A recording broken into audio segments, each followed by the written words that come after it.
ಮಕ್ಕಳ ಮೇಲಿನ ದೌರ್ಜನ್ಯವನ್ನು ಯಾವುದೇ ಕಾರಣಕ್ಕೂ ಸಹಿಸಲು ಸಾಧ್ಯವಿಲ್ಲ. ಈ ವಿಷಯದಲ್ಲಿ ಸರ್ಕಾರ ಶೂನ್ಯ ಸಹಿಷ್ಣುತೆ ನೀತಿಯನ್ನು ಹೊಂದಿದ್ದು, ತಪ್ಪಿತಸ್ಥರ ವಿರುದ್ಧ ಕಠಿಣ ಕಾನೂನು ಕ್ರಮ ಕೈಗೊಳ್ಳಲಾಗುವುದು ಎಂದು ಗೃಹ ಸಚಿವ ಪ್ರಿಯಾಂಕ್ ಖರ್ಗೆ ಸ್ಪಷ್ಟಪಡಿಸಿದ್ದಾರೆ.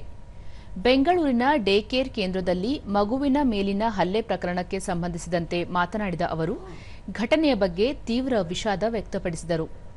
ಮಹಿಳಾ ಮತ್ತು ಮಕ್ಕಳ ಕಲ್ಯಾಣ ಇಲಾಖೆಯು ಡೇ ಕೇರ್ ಕೇಂದ್ರಗಳನ್ನು ನಡೆಸಲು ಈಗಾಗಲೇ ಸ್ಪಷ್ಟ ಮಾರ್ಗಸೂಚಿಗಳನ್ನು ಹೊರಡಿಸಿದೆ.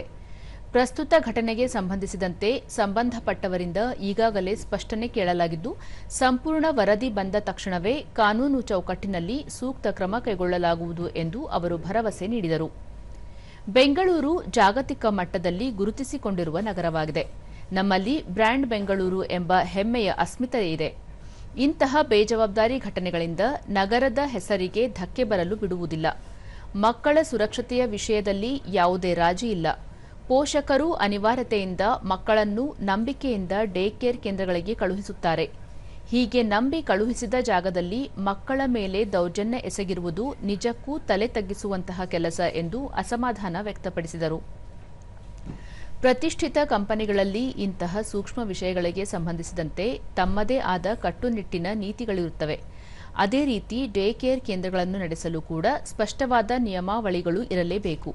ಅಲ್ಲಿ ಕೆಲಸ ಮಾಡುವ ಸಿಬ್ಬಂದಿಯನ್ನು ನೇಮಕ ಮಾಡಿಕೊಳ್ಳುವ ಮುನ್ನ ಅವರ ಹಿನ್ನೆಲೆ ತಪಾಸಣೆಯನ್ನು ಕಡ್ಡಾಯವಾಗಿ ಮಾಡಬೇಕು. ಇಂತಹ ಕೃತ್ಯಗಳನ್ನು ಯಾರೂ ಕೂಡ ಮಾಡಲು ಧೈರ್ಯ ಮಾಡದಂತೆ ಕಠಿಣ ಕ್ರಮ ಜರುಗಿಸಬೇಕಿದೆ ಎಂದರು. ಆ ಕಂಪನಿ ಶ್ರೇಯಸ್ಸಿಗೆ ಅಫೆಕ್ಟ್ ಆಗುತ್ತೆ ಅಂತಲ್ಲ, ಅವ್ರಿಗೆ ಧಕ್ಕೆ ಬರುತ್ತೆ ಅಂತಲ್ಲ. ನಮ್ಮ ನಗರದಲ್ಲೂ ನಮ್ಮ ಏನು ಬ್ರ್ಯಾಂಡ್ ಬೆಂಗಳೂರು ಅಂತ ನಾವೇನ್ ಹೇಳ್ತೀವಿ ಅದಕ್ಕೂ ಕೂಡ ಧಕ್ಕೆ ಬರುತ್ತಲ್ಲ. We will take action as per ಇದು ಬರಲಿ ರಿಪೋರ್ಟ್ ಬರಲಿ.